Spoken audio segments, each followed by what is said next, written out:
2020 outline statement by Rodrigo Duterte, our President of the Philippines. Preview. The summary of the statement has been taken during the live stream of the Sona 2020.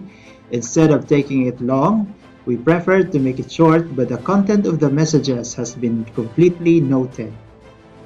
President Duterte started his speech with the reality that we live in troubled time due to coronavirus pandemic. No nation was spared, neither rich or poor were exempt from the onslaught of this disease, he said. He lauds the government agencies for competently responding to the crisis brought by the COVID-19 pandemic. The intervention that the government had put in place prevented as much as 1.3 to 3.5 million infections, he said. Duterte accused Senator Franklin Drilon of defending oligarchs and taking advantage of the preoccupied government.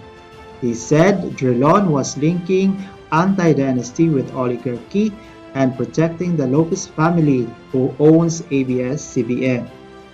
The president said he was a casualty of ABS-CBN in 2016 election.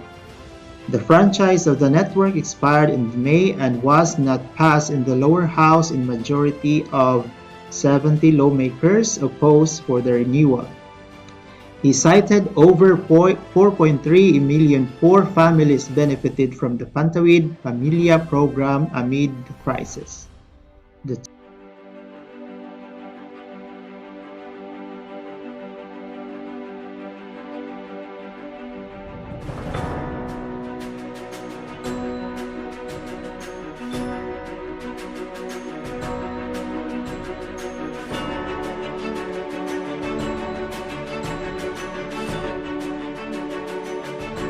Duterte welcomed the passage of Sangguniang Kabataan and barangay elections to save funds for the COVID-19 response. Senator Bongo was commended for his efforts in addressing the pandemic and endorsed the Balik Provincia program. Duterte praises Southeast Asian Games hosting, saying, "Indeed, we won as one." Duterte also cited executive orders and other issuances he has signed to eliminate discrimination and child labor.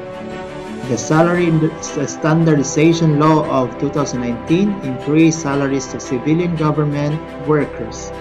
I hope this law will inspire government workers to perform better and encourage young, brilliant citizens to join public service, he said. The president also said the country's economic fiscal management is prudent and our banking system is robust. We have accomplished significant infrastructure projects under the Build program. The frontline processes, including consular and services, processing of building and business permits, and services of the overseas Filipinos and seafarers were streamlined. The president highlighted and thanked Congress for the swift passage of Bayanihan to Heal as One Act, helping the country in that crisis. He also expressed gratitude to those who supplied food, water, and basic utilities of our households in the midst of coronavirus pandemic. Efforts of frontliners and local government officials. He praised LGU officials will set aside partisan politics and do what is good for all. Duterte said he signed Executive Order 92, creating the National Council Against Child Labor. Government efforts to protect the rights of the children will amplified to prevent, reduce, or eliminate any forms of child labor, he said. He said the Technical Education and Skills Development Authority, or TESDA, offering skills training to provide jobs and scholarships for the children of OFWs. The president admitted that the implementation of the Social Amelioration Program, or SAP, was not perfect. Some opportunists turned their crisis into the opportunity. We will catch you up sooner than you think, he said. He reiterated that the call of physical queuing is the thing of the past. We need paperless type of business and work performance, he said. Duterte said he asked Chinese President Xi Jinping if the country can get the vaccine once it is available. He will not allow the face-to-face learning as COVID-19 vaccine is not yet available. The government is targeting to conduct 1.4 million COVID-19 tests by the end of July. Duterte warned telecommunications companies Smart and Globe to improve services by the December or he will expropriate them. The president said the government will increase access to health care by 2021.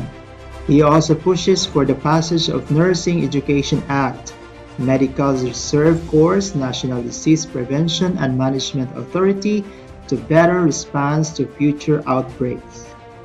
Duterte said the need to modernize the fire protection and immigration bureaus, urging the passage of Department of Disasters Resilience.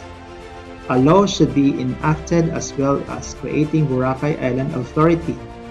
Duterte is also pushing for the creation of Coco Levy Trust Fund to develop the industry. The president admitted he has nothing against America and China but said if he put bases here in this time, this will ensure if war breaks out an extinction of the Philippine race. On the West Philippine Sea dispute, Duterte said China is in possession of the property. They are in possession, so what can we do? We have to go to war, and I cannot afford it. Maybe some other president can, but I can't. Inutil ako dyan. Lastly, in our battle against COVID-19, he said it will take longer than expected. Everyone's cooperation is needed in the fight against COVID-19, said. Thank you so much, and that's all for the Sona 2020.